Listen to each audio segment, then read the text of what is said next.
now we move on to the Microsoft press conference, where they announced the Microsoft or the Xbox One S, which I pre-ordered. I'm pretty excited about it. The fact that the console isn't really that old. It'll be about 3 years old. Buying a new one at this lifespan doesn't really bother me. No. I mean, if you're a PC player, you have to upgrade your PC a lot more frequent than every 3 years if you want to play the latest and greatest. So, Yeah. I don't really have an issue with that. So, Well, the thing is, I was thinking about getting this, and specifically Battlefield 1. And I thought, because my PC now probably wouldn't be able to handle Battlefield 1 on decent graphics. So I thought, well, do I want to spend, at least $900,000 on a new PC, or just get the Xbox One S? and at the price point that it's coming out at, you could get it and a decent size 4K TV, for that money. Yeah. The same money that you'd have into a PC. Mm-hmm. Which I think is obviously why consoles are so popular. I think they have a wider audience. Because of their price point. Yeah. Forza 3 Horizon. I might actually pick this one up. Looks pretty good. The off-road stuff looks exciting. Mm-hmm. Australia has a lot of crazy terrain, so the fact that it's set in Australia is pretty promising. Yeah. Always been impressed with the graphics of the Forza games. They're very photorealistic.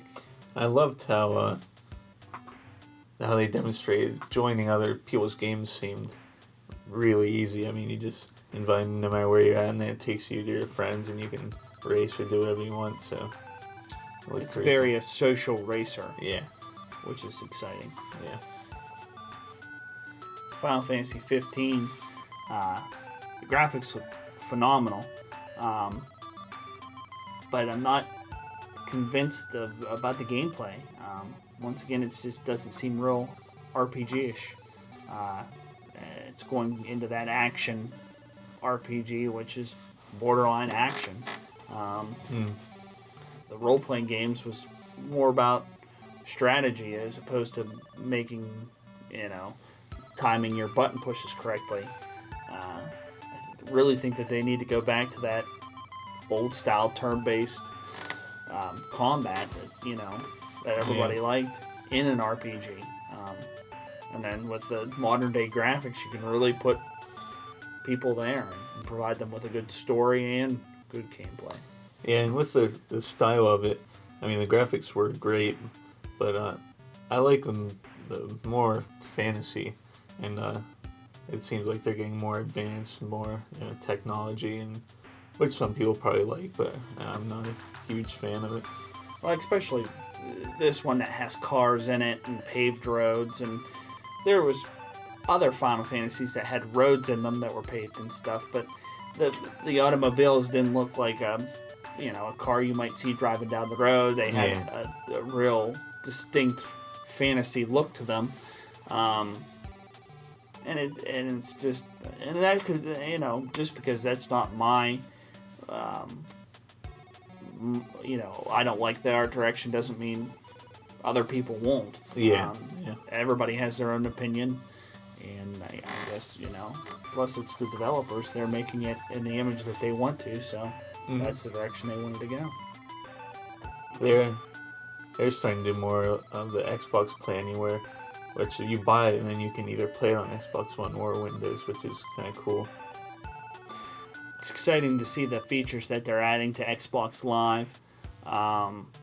Really doing things that, like the group finder and different things that have become popular on the internet, bringing that to the console is pretty huge. And with their already idea of having Xbox be your one source of entertainment with using it for your television and, internet browsing and your video playing and stuff, adding those features to it, even, that solidifies that one stop Yeah. for all your gaming needs. Yeah. And it's interesting that they see trends like that where you're looking at the group finders and stuff and go as far as to add those features to Xbox Live for everybody to take advantage of. They're really handy tools, and it just gives you that much more freedom. If you don't have a lot of people on your friends lists, or if your friends aren't playing that game at a particular time, to be able to find somebody to play with is huge. Yeah. It really shows that they care about the gamers, and they really care about filling gamers' needs. Obviously seeing that, for Destiny, having a group finder, and the Division finding a group finder, and I'm sure there's more than those two. I use those two group finder websites frequently. Being able to do that on the console is huge. Yeah. And another trend is tournament platforms, and they're adding Arena to Xbox for competitive gaming. I think they'll have different levels, like just for everyday gamers. If you want to, do competitive gaming, you can use that to play. And I'm sure they'll also have more professional, bigger tournaments on there too. So I think a lot of people following the competitive gaming trend that I think is growing, which is exciting. Then we have Minecraft, which talked about realms, so you can have your own server, play with your friends. Anyone can go on whenever they want and play on that level.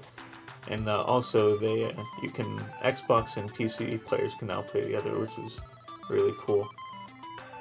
It's like now I know I love playing on PC, and I know people that play on Xbox, and it was always kind of a pain. But now it would be really cool to be able to play together.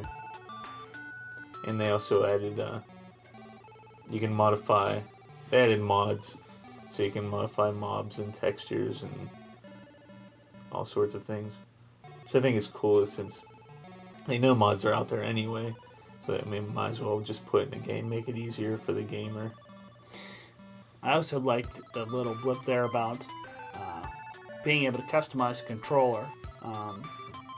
Being that everybody has to have a controller to play Xbox, being able to customize it is a neat feature. It just shows that they care about the players. Yeah. Adding features to the software, or adding the features to the hardware. It just really feels that they're catering towards the gamers, which makes me give a kudos to Xbox because of that. Because it just reaffirms that they already have a lot of things in play, and then they go forth and have that extra, those extra things really, are the icing on the cake. Yeah, and I think having exclusives is nice, but also looking at one console or the other, which experience is better, I think that's huge too. So if you have good games, and then if the games are even, then you look at the experience, and if you have a better experience, then I think you're going to get more people. Xbox and PC, being able to play it on those two is huge too, I think. Trying to get a leg up on PlayStation. Obviously now PC and Xbox players are getting the same games and, playing together. Now, added Gwent as a card game. This is from The Witcher 3, which is a great game. The card game I never really got into on The Witcher, but it was very deep for being a game inside of a game. Yeah. So that's exciting that they brought that to a platform all by itself. Oh, and again, another card game, just like Elder Scrolls Legends. The closed beta for Gwent is in September. And we have a new Tekken game, which is going to have a story mode and other new features. I might pick this up. The Tekken games I always enjoyed.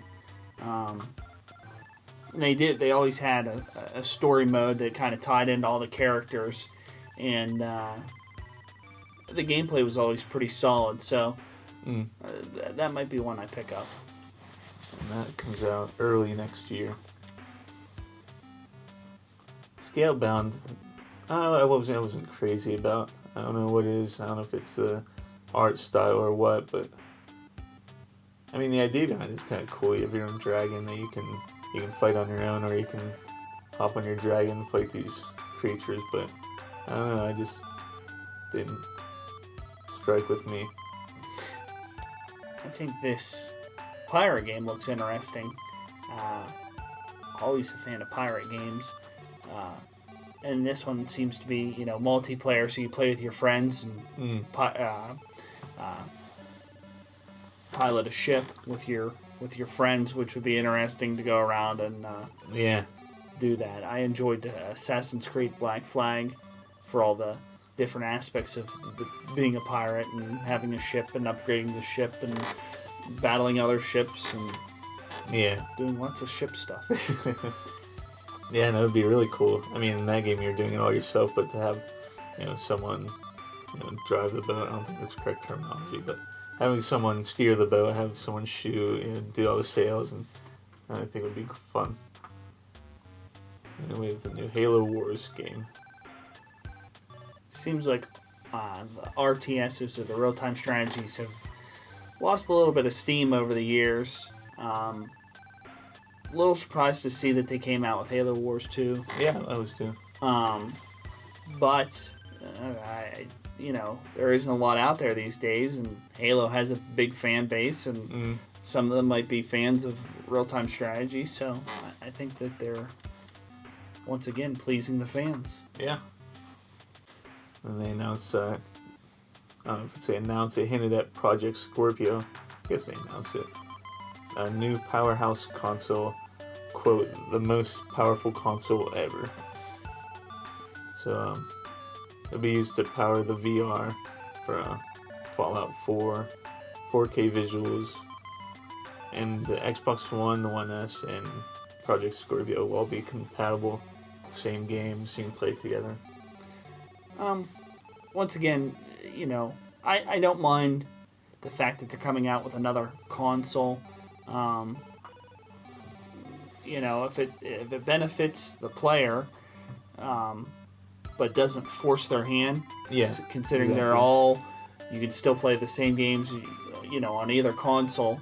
So your hand isn't forced to buy the new console. But if you're a player that's fortunate enough to be able to purchase that and benefit from it, I don't see anything wrong with that. No. Like you said, as long as they don't force your hand, they could come out with a new console every month for all I care, as long as they can all play together and like you said, not left behind on it.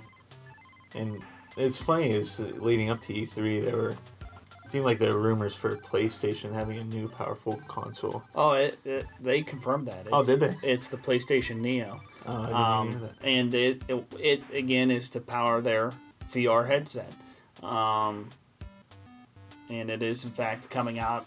They rumored it as the 4.5, but I think the official name is the Neo. Okay. But they didn't talk about it at their press conference, so that was kind of weird. Yeah, it's like, because there were rumors about that, so then I'm watching the Microsoft, and then they come out with the One S, and then the Scorpio, which is a new powerhouse console, and yeah, they didn't talk about the PlayStation one, so it's kind of a weird flip-flop on that. Yeah, you weren't expecting it from Microsoft, and they did it, and you were expecting it from PlayStation, and they brought nothing to the table about it. Yeah. But it's interesting to see where they go with this.